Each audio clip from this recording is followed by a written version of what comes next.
Olá, meus irmãos, que a paz do Senhor esteja com vocês.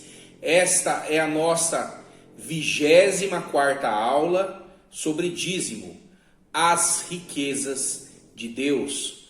Abra a sua Bíblia em Atos dos Apóstolos, capítulo de número 4, versículo 34 e 35.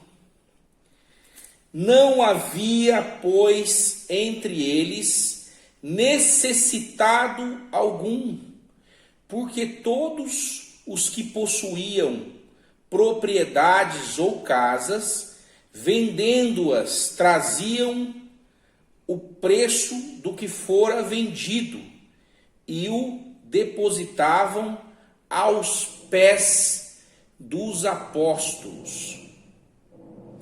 E repartia-se a cada um segundo a necessidade que cada um tinha. Meus irmãos, nesse estudo, eu quero frisar aqui 3 pontos muito importantes que nós precisamos resgatar para a nossa vida cristã.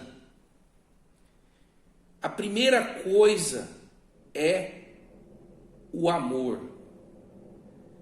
O título aqui dessa palavra, que vai do versículo 32 ao 37, nós acabamos de ler o 34 e o 35, mas eu quero agora introduzir aqui uma abordagem sobre como vivia os cristãos da igreja primitiva. E nós precisamos aprender com essa vivência, com essa experiência de vida. O título é União e Amor entre os Crentes. Olha que coisa magnífica que está escrita no versículo 32. E era um coração e uma alma da multidão dos que criam, e ninguém dizia que coisa alguma do que possuía era sua própria, mas todas as coisas lhe eram comuns. 3 pontos que o Espírito Santo faz com que a sua vida seja completamente diferente. A primeira ação poderosa do Espírito Santo é no amor. É a ação do Espírito Santo nos faz entender que a obra de Deus é a coisa mais importante que existe. Não existe nada mais importante, ao ponto de fazer com que ninguém fosse capaz de dizer que era dono de qualquer coisa. Tudo, absolutamente tudo era partilhado. Então aqui havia a verdadeira comunhão dos bens. Tamanho desapego, tamanho amor que havia entre esses irmãos da igreja primitiva.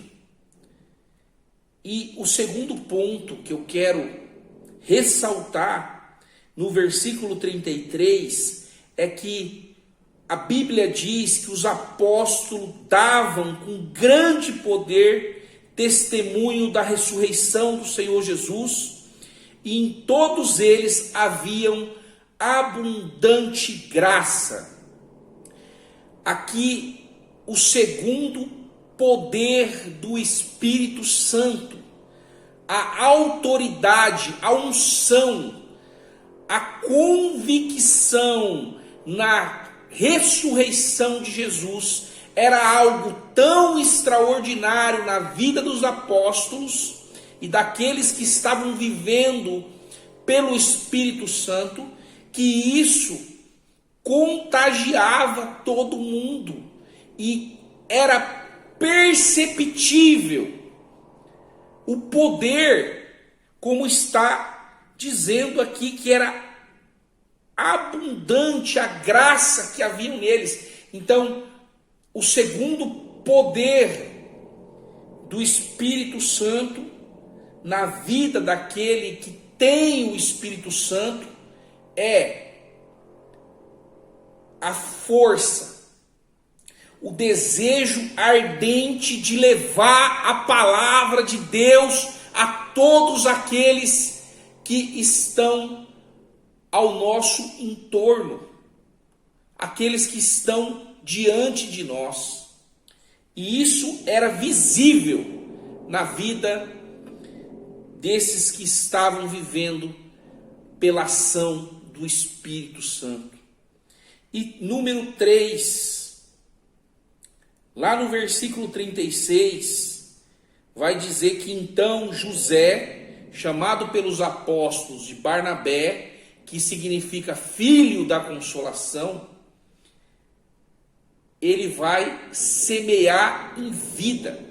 Meus irmãos, esse é o terceiro poder que você tem nas suas mãos. Semear em vida. Comece a semear agora. Comece a fazer a sua semeadura. Olha, o versículo 37 diz que ele possuía uma propriedade e ele vendeu e trouxe a preço e depositou aos pés dos apóstolos.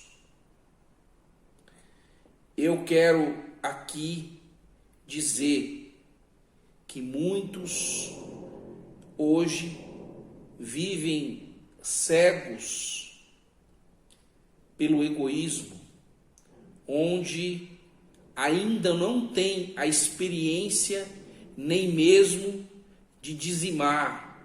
Tudo isso com amor, tudo isso com o poder abundante da graça de Deus.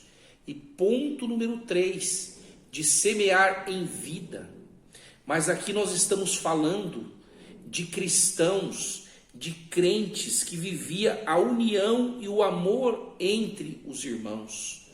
Então, não havia aqui razões para questionar, para acusar, para contrariar, para contradizer a obra de Deus.